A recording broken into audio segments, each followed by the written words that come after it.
Gustora gaudela hemen, baina kalera goaz. Kaleko giroa ere aparta da, ze dakizuen bezala Euskal Herriko toki askotan jaietan daude. Bilbon San Ignacio auzoan San Irrok jaialdia ospatzen ari dira. Malen, ze giro bertan? Ondo ez da? Kaixo, Gabon, bai, bete-betean San Irrokeko jaialdiaz gozatzen ari gara. Eta hemen auzo honetan musika nagusi, baina ez bakarrik hauetan, arratsaldetan ere San Irrok jaialdiaren baitan auzokoen kontzertu desberdinez gozatzeko aukera izaten dutelako. Hemen antolatzaileetako bat daukagu, Asier Salazar gurekin zaitugu. Zuk jakingo duzu ondo zer den horrelako musika jaialdi bat antolatzea, auzo batean, ez da? Bai, gu hasi ginen baina izatez festival hau hasi zen 2008 urtean, 2009an egin zen, auzoko kultur elkarteak egiten zuen, Xabia Kultur Elkarteak, eta bertan bera eratu zen, eta gero 2011an auzoko kide lagun batek lan istripu izan zuen, bizitza galdu zuen, eta beraren omenez berreskuratu zen, eta horren ostean horrek nolabait utzi zuen hor germena, edo? Eta 2015an guk grabatu genuen, izan genuen ze hostia, behar dugu zeo zer jaietako astean zehar, auzoari bizitza moteko, ez?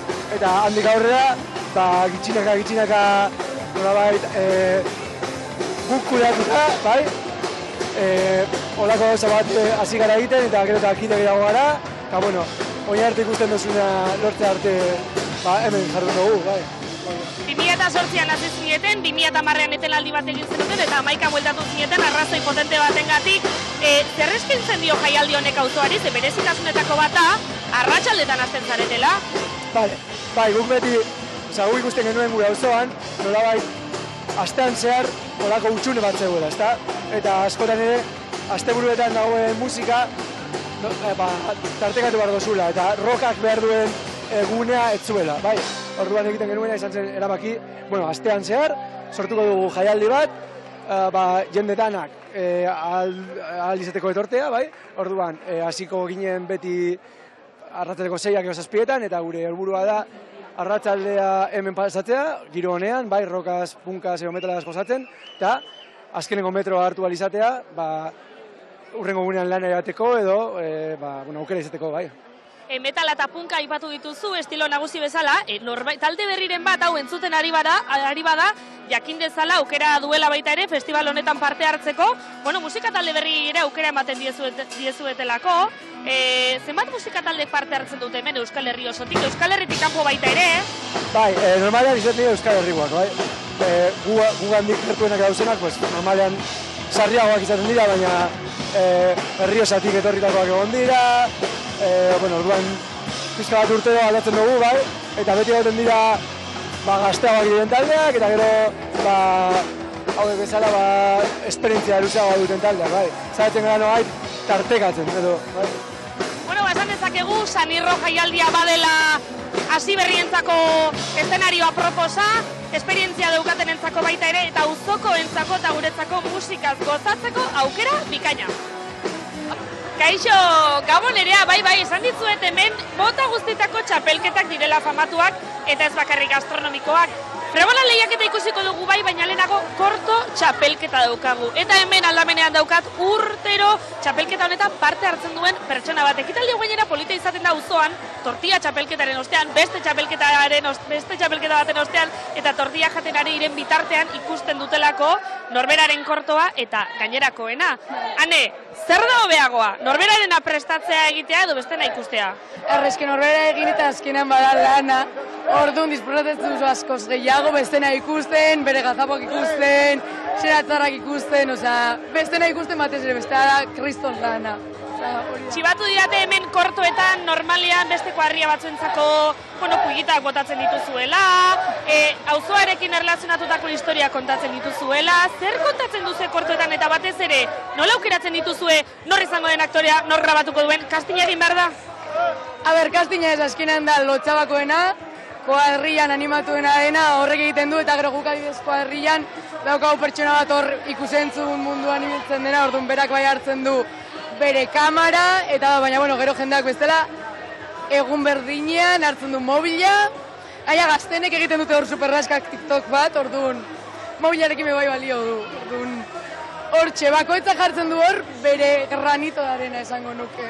Zuen kortoetako batean, aprobetxatu zenuten kontatzeko zuen koadrian, jente asko batu dela parodia egin zen duten, ez da? Bai, egin genuen holan izen emate zaila, eta orduan hasi zen, jendea deitzen orduan zen, kuadrilla mitikoak. Orduan hasi zen kuadrilla bat gehitzen gero urrengo, eta izan zen jornada maiera, eta batan ez zen telefono danak deitzen, genituen hor 5 mugikor, eta orduan hasi ziren kuadrilla berriak deitzen, eta ja azten zen ja jendea korbatak egintzen, despeinatzen, zirako, eski uste dut aurten uste dut gehitu direla 10 kuadrilla gehiago, orduan. Osa, dala zo zer positiboa, porque da, kuadrilla gazteak daudela gogotzu bebai auzoan parte hartzeko, orduan. Baina jendari gustatu zitzaion, oza, pilo bat. Auzo parte hartzailea zaretean, auzo oso parte hartzailea San Inazio, eta zu zeu ere bazara parte hartzailea, ze korto txapelketan bakarrik ez, fregona txapelketan ere parte hartu duzu, eta nik ez dut fregona txapelketan parte hartu, baina bertan egon naiz, eta ikusi dut nola funtzionatzen duen, ikusi bideoa.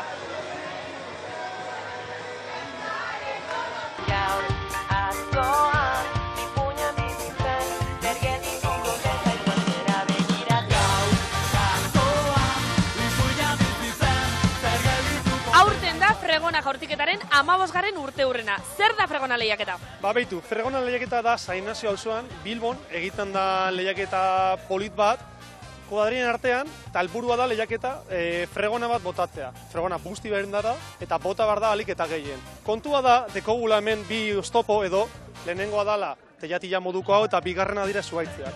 Eta orduan saiatu behar gara bi saiakeretan botatzea alik eta gehien. Irabazten duenak zer nolako saria irabazteko aukera dauka?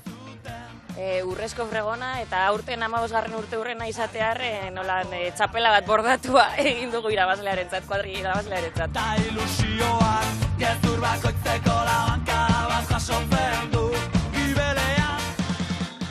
Fregona jaurtiketaren txapeldunaren aurrean gaude. Zer esan dezakezu? Zein da trukoa?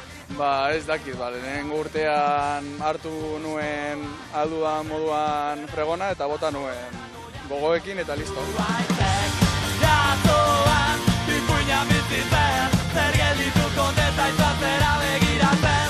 Helburua da ahalik eta lehenago askatzea fregona.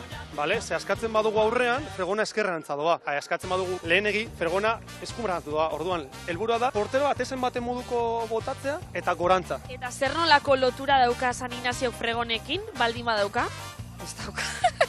Ez dauka, da guretzako klasiko bat. Asko gustatzen zaigun proba da, baina, egia da Saniko jaietako referente handi bat, edo kuadrillen probetako referente, edo arrakasta gehien daukana badela. Asko gustatzen zaigu, eta... Gure kontu bat da, gure auzokoa, gure nortasuna izango balitz bezala, eta egia da beste auzoetan beste moldaera batzuk egiten dituzela, bidez guito modukoa, lapeina egiten dela, baina gure kasuan fregona hori guretzako gordetzen dugu. Gero eta jende gehiago parte hartzen duela, gero eta jaurtiketa hobeagoak egiten dituztela, eta gero eta prestakuntza hobeago egiten dituztela kuadrille, gero eta jaurtitzaile hobeagoak ekartzen dituztelako, eta teknikak pizkanako hobetu landalako. Ea lortzen duzuen urrengo olimpiadetan, San Inazion, fregona jaurtiketa modalitate berri bat izatea. Ea lortzen dugu, ezta?